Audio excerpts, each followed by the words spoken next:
Cinema అయితే పక్కా చూడాలి bro, 100% చూడాలి. నెక్స్ట్ లెవెల్ మూవీ చూస్తే పక్క రేపు మాత్రం ఇంకొకసారి వచ్చేయాలి మూవీ. అలా ఉంది బ్రో, 100%గా చూడొచ్చు మీరు, నేను ఇస్తున్న గ్యారంటీ. Next level movie. ఇంకా బ్రో హీరోయిన్ యాక్టింగ్ ఎలా ఉంది మూవీ? హీరోయిన్ యాక్టింగ్ అయితే పర్లేదు, కానీ హీరో యాక్టింగ్ మాత్రం next level bro, next level అంతే. 1కి 2కి ఏమైనా తేడా ఉందా? చాలా తేడా ఉంది బ్రో.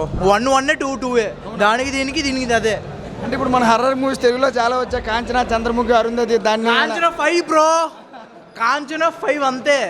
చూసేయండి, ఎంజాయ్ చేసేయండి, కుమ్మేయండి. అయితే నిజంగా చాలా మ్యాడ్నెస్ బ్రో. ఎంత బాగుందంటే లైక్ హర్రర్ అనేది చాలా బాగా చూపించారు క్లియర్గా. వెంజెన్స్ ఇస్ ద అన్హోలీ అనేది అసలు title is apt for that అనమాట. ఐ రియల్లీ చాలా నాకు గూస్ బంప్స్ వచ్చాయి రియల్లీ సినిమా చూసినప్పుడల్లా. లైక్ హర్రర్కి అయితే 10 out of 10 ఇస్తాను బ్రదర్ నేను. లైక్ యాక్టింగ్ కూడా, క్లైమాక్స్ కూడా చాలా బాగుంది. And I'm waiting for the third part brother. Thank you. Demonte 1 కన్నా 2 ఇంకా చాలా ఎక్స్ట్రాడినరీగా ఉంది. 3 కోసం వెయిట్ చేస్తున్నాను ఇంకా చాలామంది. ఇంకా 2లో ఎంత సస్పెన్స్ ఇస్తే ఇంకా 3లో ఇంకా ఎంత సస్పెన్స్ ఇస్తారో చూస్తున్నాను. సో 3కి తేడా అంటే కంపేర్ చేస్తూ ఉంటే ప్రజెంట్ గ్రాఫిక్స్ పరంగా ఇది కొద్దిగా బాగుంది బ్రో నన్ను అడిగితే. సో మనం చూడొచ్చు, దానికన్నా బెటర్ ఉంటుంది ఇది. ఆర్ఆర్ కానీ బ్యాక్గ్రౌండ్ స్కోర్ కానీ చాలా బాగుంది. 1కి మించి సినిమా అన్నట్టుగా ఉంది. ఇంగ్లీష్ హర్రర్ మూవీస్ ఎన్నో చూసాం, వాటికి మించి తెలుగులో కూడా చాలా హర్రర్ కామెడీ సినిమాలు వచ్చాయి.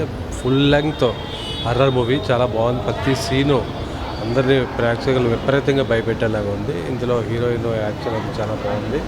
స్టోరీ కంటెంట్ కూడా చాలా బాగుంది. అలాగే వాటికి మించి అంత వేరే నెక్స్ట్ లెవెల్ అని ఉంటుంది. ప్రతి సీను ఒక సీన్ మించి ఇంకో సీన్ అన్నట్టుగా ఫస్ట్ హాఫ్ కానీ సెకండ్ హాఫ్ ఇంకా బాగుంటుంది. చాలా హర్రర్ ఫుల్ లెంగ్త్ హారర్ మూవీగా మనం సినిమా పార్ట్ 3 ఉందని ఎక్స్పెక్ట్ చేయొచ్చా? పార్ట్ 3 ఉంటే ఇంకా చాలా బాగుంటుంది. Okay sir. ఎక్సలెంట్ అబ్బా, హీరోయిన్ బాగా చేసింది, చాలా చాలా బాగా చేసింది తనైతే మాత్రం. ఇంకా చెప్పడానికి ఇంకా ఇలాంటి సినిమాల్లో కామెడీ ఎక్స్పెక్ట్ చేయకూడదు కాబట్టి బాగుంది సినిమా అయితే. నైస్.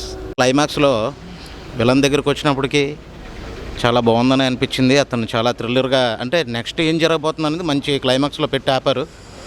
చాలా బాగుంది, వండర్ఫుల్గా ఉంది. థర్డ్ కోసం అయితే ఎగర్లీ వెయిటింగ్ ఫర్ మీ. ఉందండి, రెగ్యులర్ హారర్ కాకుండా కొంచెం డిఫరెంట్గా తీశారు కాన్సెప్ట్తో. చాలా బాగుంది, చాలా బాగుందండి, very good. Heroine acting super అండి. హీరోయిన్ యాక్టింగ్ చాలా బాగా చేస్తుంది.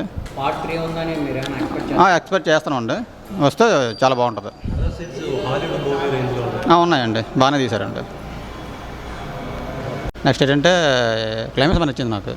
హీరోయిన్ పెర్ఫార్మెన్స్ కానీ హీరో పెర్ఫార్మెన్స్ చాలా బాగుందండి. మెయిన్ సినిమా క్వాలిటీగా ఉంది, ఎక్కడ కాంప్రమైజ్ అవ్వకుండా సినిమా బాగా తీశారనమాట.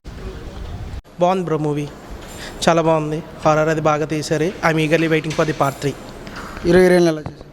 ఎస్పెషలీ హీరోయిన్ గారు చాలా బాగా చేశారు. She did a tremendous job. Part 3 కోసం వెయిటింగ్ చేయొచ్చు. ఎస్, వెయిట్ చేయొచ్చు. ఇంకా చెప్తున్నాను, ప్రతి సీను టెన్షన్తో సాగింది. నిజంగా అనకూడదు కానీ హర్రర్ మూవీస్కి అయితే అమ్మ మొగుడు లాంటి సినిమా ఇది, చెప్తున్నా భయ్య. ఈ కాలంలో వచ్చిన horror movie the best movie అంటే డిమోంటి కాలనీ పార్ట్ 2 అని చెప్పొచ్చు. నిజంగా చెప్తున్నాను, మొత్తం సీను ఒకేసారి పక్కన చూస్తే మన పక్కన వాళ్ళు మనసులో దేయాలని కూడా మనకు కూడా అంత భయపెట్టారు డైరెక్టర్ గారు. నిజంగా సార్ మీకు యాక్సెప్ట్ సార్ నిజంగా. అలాగే మన ప్రియ హీరోయిన్ గారు అయితే అమ్మో ఎక్సలెంట్ అండి భయ్య. మన ఒక అచ్చం తెలుగు అమ్మాయి హీరోయిన్ అవ్వడం చాలా ఆనందంగా అనిపించింది మేడం చూసి. నిజంగా ఎక్సలెంట్గా చేశారు. అలాగే బ్యాక్గ్రౌండ్ స్కోర్ అయితే మాత్రం చంపేశారు భయ్య మ్యూజిక్ డైరెక్టర్ గారు. అలాగే ప్రొడ్యూసర్ గారు ఎక్కడ తగ్గలేదు ఖర్చుకి అని చెప్పి సినిమా చూసి అర్థమవుతుంది. అలాగే పార్ట్ 1 అంతా భయపెట్టారు, దీనికి డబుల్ భయం ఉంది. అలాగే పార్ట్ 3 కోసం చాలా వెయిటింగ్ చేస్తున్నాను. అది కూడా తొందరగా తీసి డైరెక్టర్ గారు మాకు ప్రేక్షకులను ఇంకా బాగా అలరిస్తారని నేను మరీ కోరుకుంటున్నాను బ్రో.